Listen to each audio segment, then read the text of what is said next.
嗨，大家好，我是坦平树，今天是2025年10月6号。这一期咱们聊一个引进外资造假的这么一个事情。曾经很长时间各个地方为了表示，对吧？为了发展经济，要吸引外资，为了表示自己的经济发展的好，一般呢是引进外资多少，对吧？这是一个衡量标准。但是今天要讲的就是很多地方引进外资那些数字涉及造假，而且引进外资造假，它还有个产业链，这个产业链分工明确，非常严密。那这个事情是怎么被发现的呢？那是有关部门在调查非法买卖外汇大案的时候牵出来的，大笔美元快进快出引起有关部门重视。那有关部门从调查这些美元开始，顺藤摸瓜，才发现还有这么一个引进外资造假的这么一个产业链。那这个故事从哪儿说起呢？2022年12月17号，56岁的周梅霞，她在上海被从江苏连云港东海县赶来的警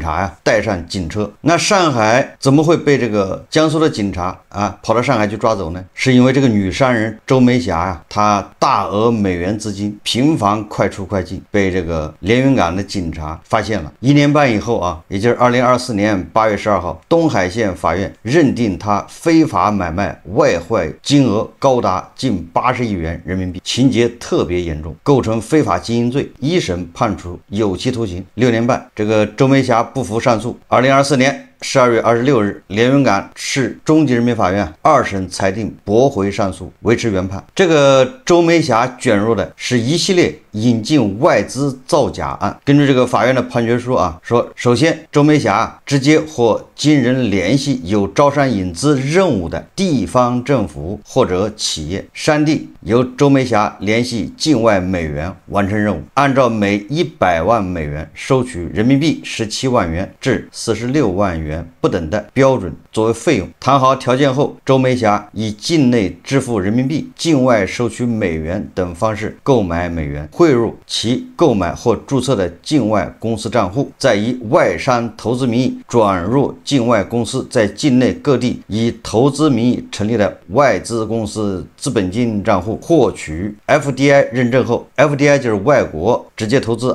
简称，即以假借大宗商品贸易的方式快速结汇，再相继转入他控制的公司或个人账户。需求方将约定的费用汇入他另外指定的银行账户，或由需求方自行结汇，直接向其支付等额人民币及费用。周梅霞回笼资金后继续购买美元，从而形成国内外资金的循环融通。这个大家要知道周梅霞她服务的对象可是地方政府也就是她的客户是地方政府那无论是地方政府招商还是企业招商，那企业呢也是国企那还是地方政府。所以说大家就知道我们每天看到的这个外汇管理局那个外汇结余，对吧？然后看到各地公布的招商引资成果，大家还敢信吗？这个法院查明周梅霞有20起犯罪事实。那简单点说那至少有，对吧，20个地方政府委托周梅霞干过这事。说在2年多时间里，周梅霞的客户遍及山东的济南、青岛、烟台、德州、日照、菏泽、济宁、聊城、泰安、淄博、临沂，江苏的扬州、淮安、徐州、盐城、连云港、镇江等地。看样子这个周梅霞她主攻山东和这个江苏苏北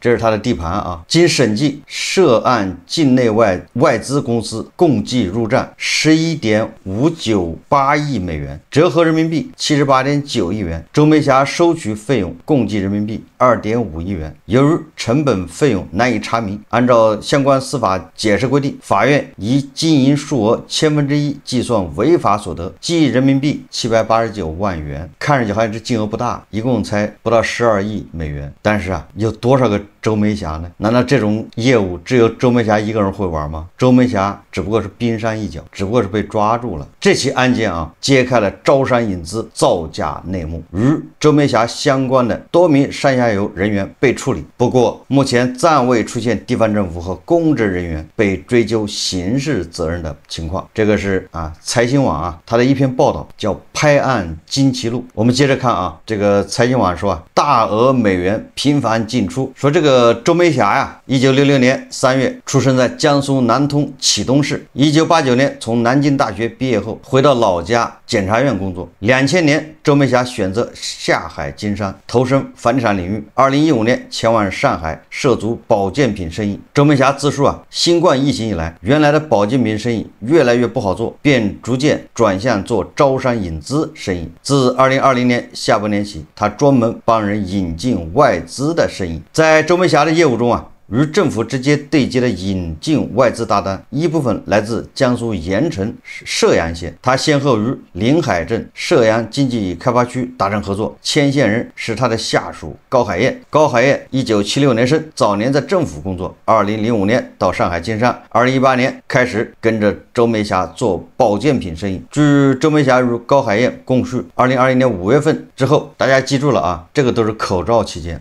回忆一下啊，口罩期间是不是这个很多地方政府啊都组团出国招商？所以大背景就是当时啊，对吧？这个要吸引外资。所以这些不法商人呢，他们才看到了机会啊，所以这个地方政府他才有这个需求啊，因为很多地方政府都背了这个 KPI 啊，对吧？他们兴高采烈的啊，组团坐着飞机到了德国，到了欧洲，到了美国，但是对吧，颗粒无收啊。这个3年口罩，那外资是跑啊，往出跑，有多少在北京、上海买了房的这个老外啊，是不是把房子卖掉？有的房子都来不及卖，跑了。所以地方政府为了完成任务怎么办呢？所以周梅霞这样的人，对吧？就脱颖而出。根据财经网的报道啊，说据周梅霞与高海燕供述，2021年5月份后，周梅霞让高海燕找一找哪些地方需要引进外资。经高海燕在射阳县临海镇工作的同学介绍，他们见到了时任临海镇党委副书记刘建军，得知当地政府需要引进2000多万元外资。为什么需要引进2000多万元外资呢？这不就是任务吗？啊，都摊派啊 ，KPI 考核，具体到基层单位就是镇。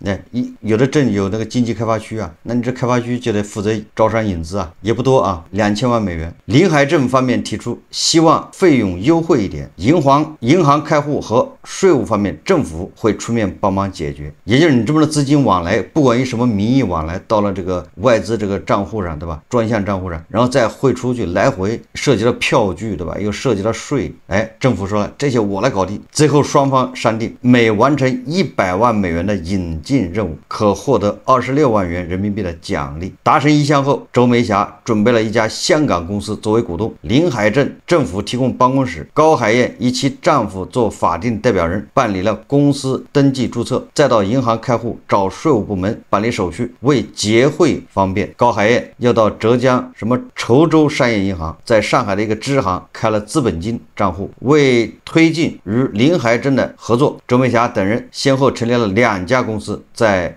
案材料显示啊，江苏旭兆新材料科技发展有限公司于2021年4月20日在盐城成立，注册资本金4780万美元，由一家香港公司全资持股。这个周梅霞说啊，手续弄好后，经人介绍，他从张某辉、邱某富等中介处多次购买并一共是1400万美元，也就是他找这个中介啊，就是应该是地下钱庄买美元，他肯定不能5万的这么换了，那能换多少啊？换到猴年马月啊！这些人也是从别人手里买来再加价卖给他。周梅霞说啊，选择从中介买美元，因为简单灵活，到账时间快，费用低；从银行购买额度有限制，手续繁琐，到账时间慢，收费高。那么这1400多万美元先转到香港公司的这个稠州商业银行离岸账户，然后再转入旭兆公司稠州商业银行的资本金账户。过了3-5天，银行出具 FDI 入账登记表，最后资本金账户到账金额约1479.85万美元。结汇后，这些钱从旭兆公司的银行账户转到其他公司。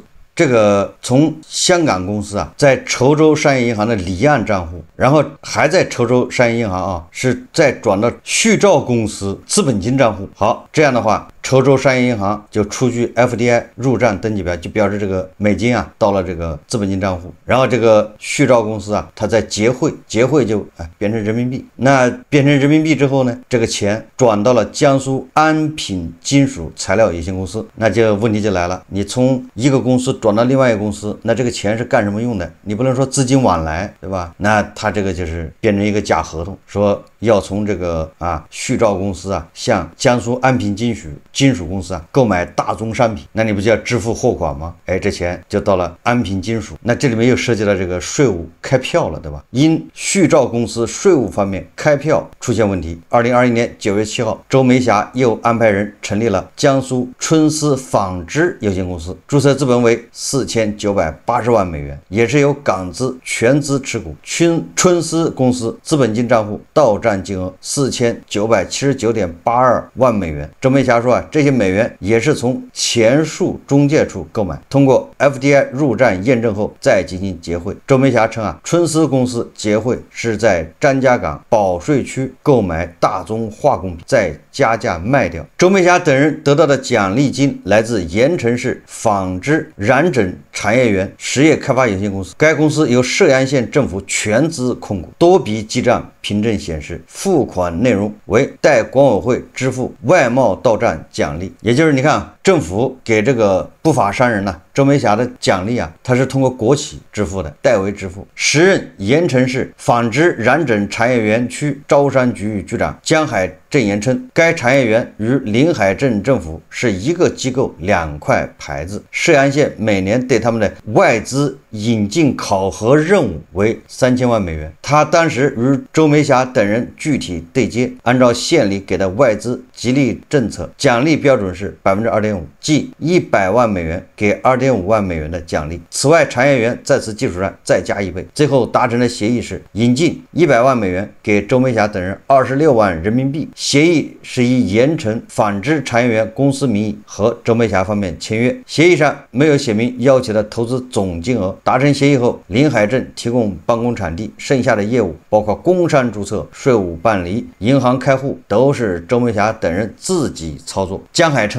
进完资金之后，周梅霞提供 FDI 入账登记表、涉外收入申报单、银行流水单、出资证明书等资料，临海镇提交给涉阳县商务局，商务局认定后，镇上再把奖励钱付给周梅霞，也就是这个镇上3000万美元的这个招商引资，他就完成了多少，给人家奖励。这个不是说那个镇上自己乱操作的这种奖励是县一级政府都是同意的，镇上还加码。就是县一级政府给的是2.5个点，那镇政府觉得这个点位太少了，得重赏之下才有永福对吧？所以直接给他100万美元，给他26万人民币的奖励。这个县一级政府、镇一级政府都是同意的，这是合法的。这个江海说当时县里都是认这笔钱的，形式上没有问题，其实大家心里都是清楚的，对方是钻了政策的漏洞了。江海说到底谁钻漏洞如果不是政府，对吧？虚假招商引资，为了完成这个报表上数字，怎么会有这样的事呢？何必还掏钱造假呢？明知这个钱进来转一圈就走了。不久以后尝到甜头的这个涉阳县与周梅霞开展了第2次合作。2022年初，刘建军由临海镇党委副书记转任涉阳经济开发区党工委副书记，涉阳经开区为省级开发区。我们简单的理解一下就这个刘建军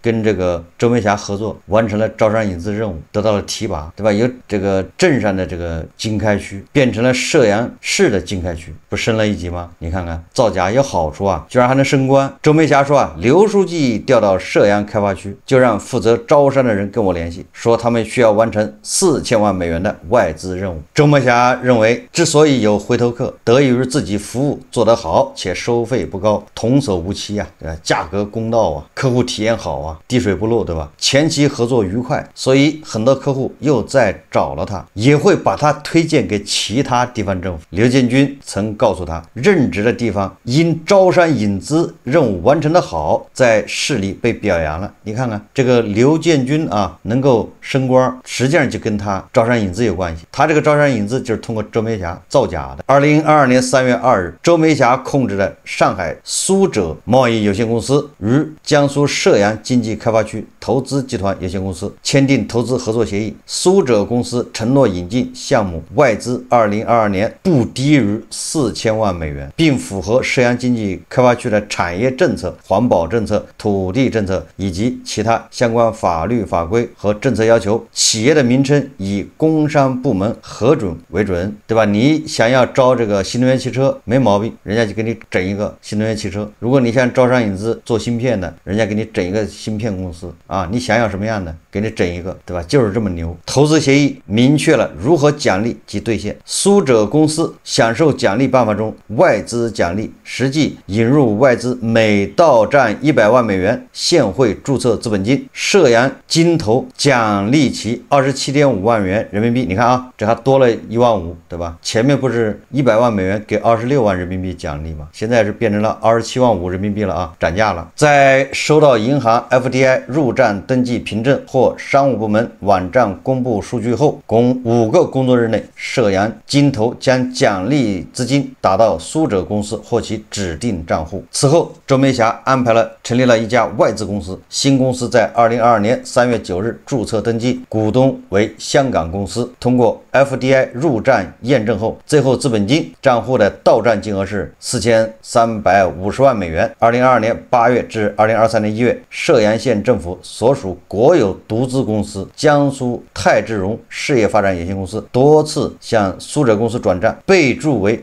外向型经济产业引导扶持基金。所以以后大家看见什么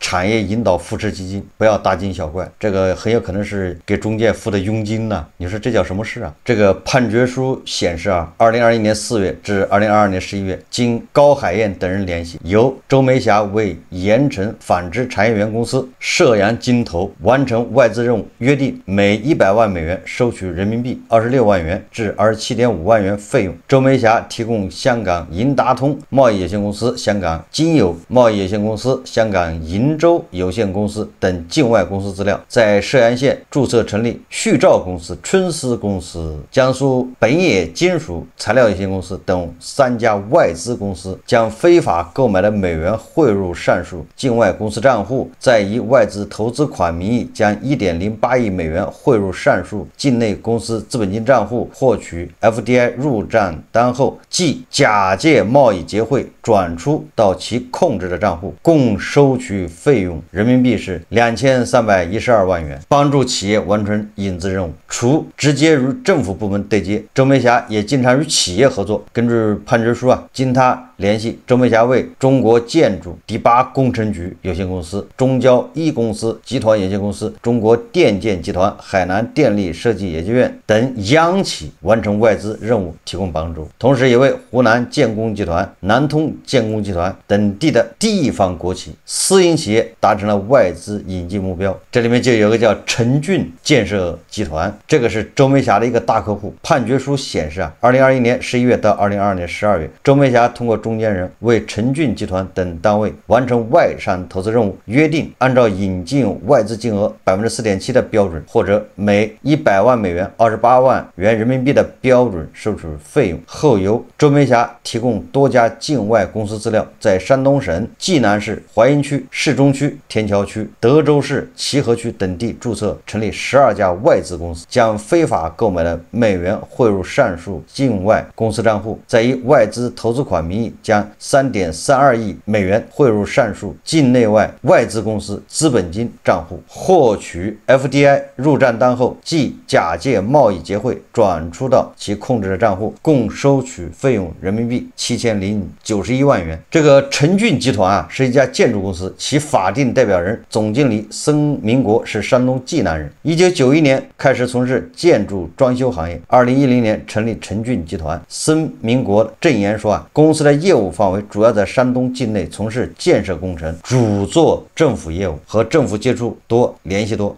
说政府有什么任务会找我们帮忙，一开始我们给政府引税，后来和招商局及投资促进局领导接触的过程中，领导提到能否招外资到本地投资，因为每年都有外资任务，我们企业的发展需要政府的支持，就想帮政府忙。也就是这个陈俊集团呢，他是利用他跟政府之间的关系，对吧？各个地方政府有这个引进外资的这个任务 KPI， 那个陈俊集团他又利用了他跟政府之间关系呢，他就邦政府就懒，对吧？去找周梅霞这样的中介，对吧？然后他就变成一个中间商，从中恐怕也得卡一刀吧。也就是说啊，周梅霞和这个施明国两人合作，施明国有政府关系，对吧？有现成的客户，而这个周梅霞，对吧？有现成的渠道方案，两人一拍即合，所以这个施明国就变成了周梅霞的最大的一个客户，变成周梅霞和政府之间的一个桥梁中间商。所以施明国在证词中表示，先后由济南市市中区、天桥区、淮阴区、济阳区、钢城区、商河县、德州市齐侯县、德城区等领导找他帮忙引进外资，有的多次找他，怪不得这个周梅霞的这个主战场在山东了，原来是施明国的关系啊。这个施明国安排下属杨锦华具体落实引进外资。杨锦华1996年出生，2017年大专毕业后跟着施明国工作。杨锦华供述啊，最早是2021年上半年，济南市某区的招商局负责人找他们引入外资，但完成任务后，他们既没有给返点，也没有给工程。不过听闻此事后，其他地方的招商局也纷纷找上门来。2022年上半年，德州一个区的招商局负责人问我帮忙完成外资任务有什么要求，我说没有什么要求，就是有合适的工程，能不能给我们参与参与？该负责人说，现在都是走投标的，有合适的工程会给你们倾斜的，也就是说咱们还是要走招投标的这个程序，但是啊，对吧？你来参加招投标，我们向你倾斜，保证你能中标，你帮我们引进外资。你看一拍即合啊。这个杨锦华回忆啊，他说当时啊没有提到政府返点的事情，但为了能有工程干，同意帮他们引进外资。引进外资的具体操作是，杨锦华提供注册地址给周梅霞，周梅霞安排专人到其济南注册公司，外汇业务登记凭证、基本户等在济南当地银行开，周梅霞在上海开资本金账户。公司成立后，杨锦华把外汇业务登记凭证、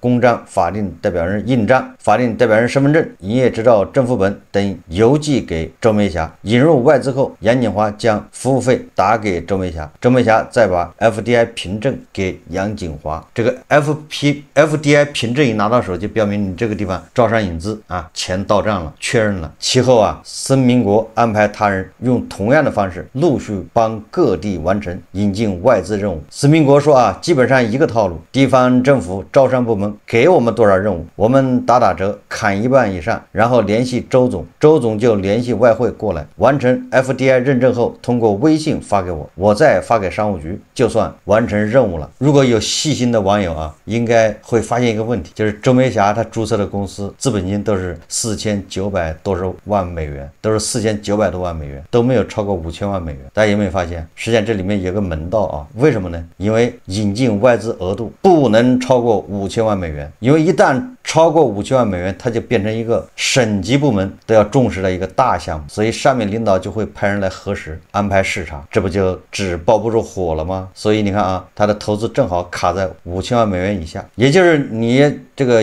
引进外资一次超过5000万美元，那上面啊会重点盯着的，对吧？也可能会抽查，也可能会来剪彩，对吧？你这么能整个这么大的项目来了，上面的省领导还得来看看。这个施明国说啊，他说我们出服务费是为了和当地政府搞好关系。你看啊，作为建筑公司，他来承担这个服务费，目的是什么呢？目的是跟地方政府搞好关系之后，好接地方政府的工程。所以这个施明国啊，居然给周梅霞一共是付了7000多万元的服务费。这个施明国说的啊，不仅拿出来之前从政府挣的钱，还贷款2000多万元。政府没钱，找我们去垫服务费。当地政府相关领导口头答应我，以后有工程我们来做。施明国的投资获得了一定回报。据他讲，德州市德城区一个公园雨污分流项目，政府协调中标的总包公司把工程分给陈俊集团，价值400-500万元，利润约20%。还有几个项目，地方政府已经跟我们谈了计划。再按材料显示，具体操办引资事宜的杨锦华后来被另案处理，施明国则未予追究。我在想啊，只要智商正常的人都能分析到啊，这施明国和地方政府的关系绝非这么简单。合着施明国傻，垫了7000多万元的服务费啊，就从政府那拿几个毛利20%的小项目啊，一共才400-500万。20%利润才100万的收入，或者是80万，你什么时候才能把这7000万赚回来？这不是扯吗？所以说啊，一定是这个私密股啊有所隐瞒。如果在这一块深挖的话，恐怕还有案子啊。这里面又涉及了这个怎么啊，这个做税啊，一系列的这个造假啊，这个咱就不重点介绍了。反正这个周梅霞他把人民币变美元，美元从这个境外进入这个境内，对吧？完成认证之后啊，又变成结汇，变成人民币，出来不知道以大宗商品的这个采购的费用啊，又转到别的公司，别的公司在那些都是空壳公司啊，在有的是真的买东西啊，买了在贸易市场给它卖掉也没毛病啊，大宗商品嘛，咱们有一期不介绍过了吗？大宗商品那个转圈业务啊，他也可以参与一下，洗一下嘛，然后再通过他另外一家公司把这钱又给那个地下钱庄变成美元出去了，再回来，你看他就走这种转圈业务，那剩下的就是税啊、发票啊怎么处理？最后啊，这个财新网说啊，亮眼数据的背后，周梅霞的生意并不罕见。多名负责各区县招商工作的官员告诉财新，如果完成当年的招商引资任务比较困难，领导班子会专门开会研究怎么想办法，怎么找商人合作引进外资，尤其是到下半年，如果还没有完成，便会向下分配任务，施加压力。有些地方的外资8、9成是商人合作引进的，甚至更多。通过周梅霞案，人们可以广窥如何对引进外资的数据造假。一名资金中介称，除别人介绍，我会在网上找到县区乡镇负责招商官员的电话，我主要是做山东的，听说那边量大，直接问他们是否需要外资，有的说需要，我再过去谈具体的条件。你看啊，这个财新网这么一报道，那山东就成了重灾区啊！你山东省的这个招商引资吸引外资，这个还能信吗？这个数字啊，你这造假比例有多少啊？为完成招商引资项目和目标，各地政府往往把目标层层分解，将压力向下传导。这个当然了，这跟公司是一样的啊 ，KPI 要细化，要分解到每一个人头上，对吧？你就得完成这么多，完不成这个，那你奖金别拿，完了这个准备辞职吧，就这么简单，就这么粗暴。如济南2022年发布关于招商引资9大行动的实施意见，在招商引资各项指标设置上，明确2022年至2024年3年内全市实际使用外资年均增长10%以上，制造业实际使用外资占比要达到15%以上，省级以上开发区实际使用外资增速不低于全市平均水平的1.5倍。各区县实施每年至少新吸引一个重大外资项目。这个济南市啊，他所说的这个重大外资项目指的就是5000万美元以上的。官方曾多次发文明确要求防止外商投资注水造假。2023年10月，山东省政府下发山东省进一步优化外商投资环境，更大力度吸引和利用外资的若干措施，明确优化外商投资促进评价，持续改进利用外资评价办法，要加强外资招商工作统筹，切实真招商、招真商，防止外商投资促进注水造假恶性竞争行为。这个是山东啊，这个招商引资的这个造假，这个恐怕是9零1毛啊。通过这个造假，咱们就知道了，这个政府对吧，上有政策，下有对策。你上面对吧，这个目标设计的是年年增长，每年增长5%、